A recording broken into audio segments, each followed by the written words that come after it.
الحمد لله الذي وسلام على عباده الذين اصطفاه أما بعد فأعوذ بالله من الشيطان الرجيم بسم الله الرحمن الرحيم وقل جاء الحق وزهق الباطل إن الباطل كان زهوقا وقال النبي صلى الله عليه وسلم لا تزال طائفة من أمتي منصورين على الحق لا يزرهم من خذلهم حتى يأتي أمر الله أو كما قال عليه الصلاة والسلام জামিয়া আবু বকর রাদিয়াল্লাহু তাআলা আনহুর আল ইসলামিয়া এর প্রতিযোগিতা অনুষ্ঠানে উপস্থিত আছেন সম্মানিত সভাপতি সাহেব ও বিজ্ঞ বিচারক মণ্ডলী ও সুদক্ষ পরিচালক এবং আমার সামনে উপস্থিত আছেন ইলম পিপাসিত তলবে ইলম ভাইরা।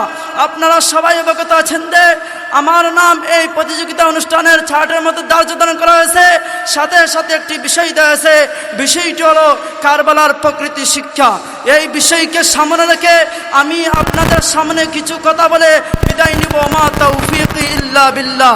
আমরা সর্বপ্রথম কারবালার ইতিহাস সম্পর্কে জেনে নেই যে হুসাইন রাদিয়াল্লাহু তাআলা আনহু যখন মক্কা দিকে কুফার দিকে রওনা হবেন তখন মক্কার বড় বড় সাহাবে کرام হুসাইন রাদিয়াল্লাহু তাআলা আনহুকে কুফা যেতে নিষেধ করেছিলেন, কিন্তু হুসাইন রাদিয়াল্লাহু তাআলা আনহু তাদের জবাবে বলেছিলেন আমি নবী করিম সাল্লাল্লাহু আলাইহি সাল্লামকে স্বপ্নে দেখেছি, নবী করিম সাল্লাল্লাহু আলাইহি সাল্লাম আমাকে কুফায় যেতে আদেশ করেছেন, আমি সে আদেশ থেকে পিছপা হতে পারব না। এই সংবাদ যখন হতভাগা উবাইদুল্লাহ ইবনে জিয়াদ শুনতে পেল, সে একটি দল হুর ইবনে ইয়াজিদের নেতৃত্বে প্রেরণ করলো যেন হুসাইন রাদিয়াল্লাহু তাআলা আনহু কোনোভাবেই কুফাতে প্রবেশ করতে না পারেন। হুর ইবনে ইয়াজিদ হুসাইন রাদিয়াল্লাহু তাআলা আনহুর কাছে গিয়ে বলল আপনি আমাকে নির্দেশ দেওয়া হয়েছে আপনাকে যেন কুফায় প্রবেশ করতে আমি বাধা দেই। তখন হুসাইন তিনি বললেন যে আপনি কুফা ছাড়া অন্য যে কোনো অবস্থায় যেতে পারেন, আপনাকে আমি কোনো বাধা দেব না। তখন হুসাইন রাদিয়াল্লাহু তাআলা চলতে লাগলেন, চলতে চলতে একটি ময়দানে গিয়ে থামলেন। ময়দানে থামার পর তার সাথী সঙ্গীদেরকে জিজ্ঞাসা করলেন এই ময়দানের নাম কি? তখন তার সাথী সঙ্গীরা বলল এই ময়দানের নাম কারবালা। তখন হুসাইন রাদিয়াল্লাহু তাআলা অস্ফুট কণ্ঠে বলে উঠলেন হাযা কারবুন ওয়া বিলাউন, হাযা কারবুন ওয়া বিলাউন, ইহা তো সংকটময় এবং বিপদময় স্থান। তখন হুসাইন রাদিয়াল্লাহু তাআলা তার সাথী সঙ্গীদেরকে সেখানে তাবু টাঙ্গানোর জন্য নির্দেশ দিলেন। তারা সেখানে তাবু টাঙ্গালেন এবং হুসাইন রাদিয়াল্লাহু তাআলা সেখানে যাত্রা বিরতি করলেন।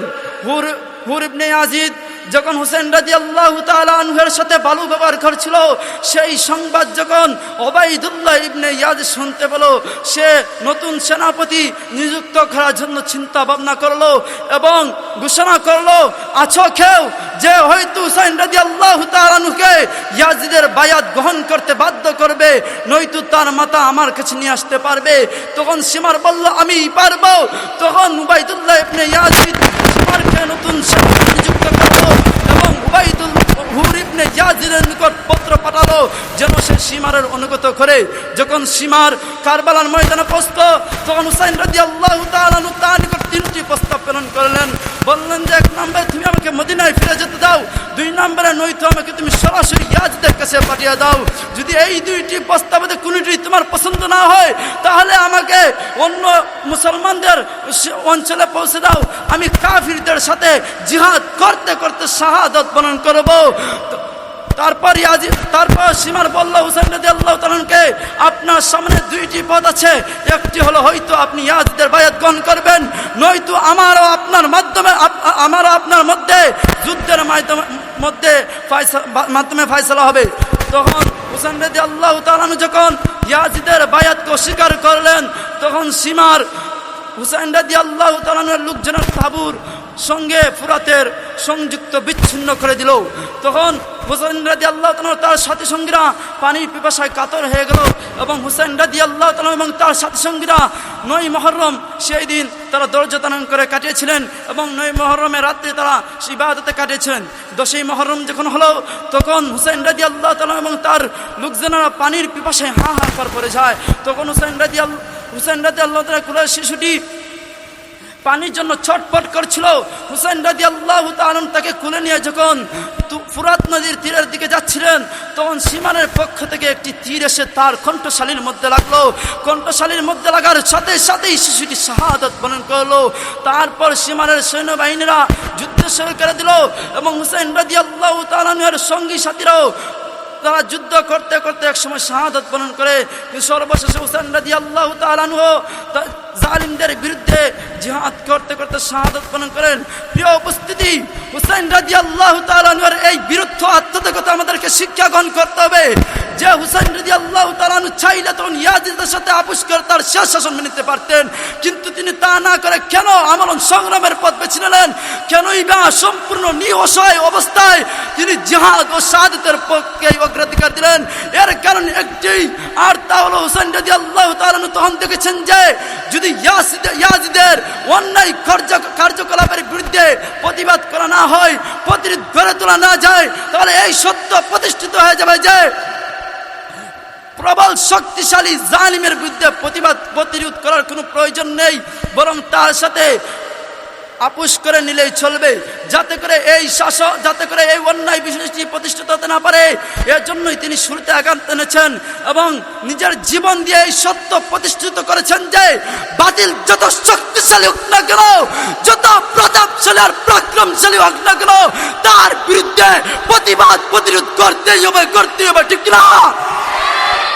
যদি সত্যের জন্য, দিন ইসলামের জন্য, আবার যদি সত্যের জন্য, দিন ইসলামের জন্য জীবন পর্যন্ত বিলিয়ে দিতে হয়, তবু বাতিলের সামনে, মিথ্যার সামনে মাথা নত করা যাবে না। বন্ধুরা আমার, আজ অত্যন্ত দুঃখপরিতাপের বিষয় হলো সেই খেলাফতকে ধ্বংস করে আজ এক শ্রেণীর গ্রাম এবং গ্রামেরা সেই খেলাফতকে এবং আল্লাহর দিনকে চিরতরে নিস্তব্ধ করতে চাচ্ছে। কিন্তু যতদিন পর্যন্ত পৃথিবীর বুকে হযরত হুসাইন রাদিয়াল্লাহু তাআলার চেতনা উজ্জীবিত যুবকরা বেঁচে থাকবে, যতদিন পর্যন্ত হযরত ওমর রাদিয়াল্লাহু তাআলার চেতনা উজ্জীবিত সৈন্যবাহিনীরা বেঁচে থাকবে, ততদিন পর্যন্ত আল্লাহর দিনের এক ইঞ্চি পরিমাণ প্রতিবাদ দিব না, ঠিক না? যদি আবার আন্দোলন সংগ্রামের প্রয়োজন হয়, আবার একটি কারবালা সংগৃহীত হবে, বুকের তাজা রক্ত দিতে হলে তাজা রক্ত ঢালতে হবে, তবুও আল্লাহর খেলাফতকে আল্লাহর জমিনে প্রতিষ্ঠিত করে চারবই। আল্লাহ তাআলা আমাদের সবাইকে হুসাইন রাদিয়াল্লাহু তাআলার জীবন থেকে এবং কারবালার ময়দান থেকে শিক্ষা গ্রহণ করে সামনে অগ্রসর হওয়ার তৌফিক দান করুন।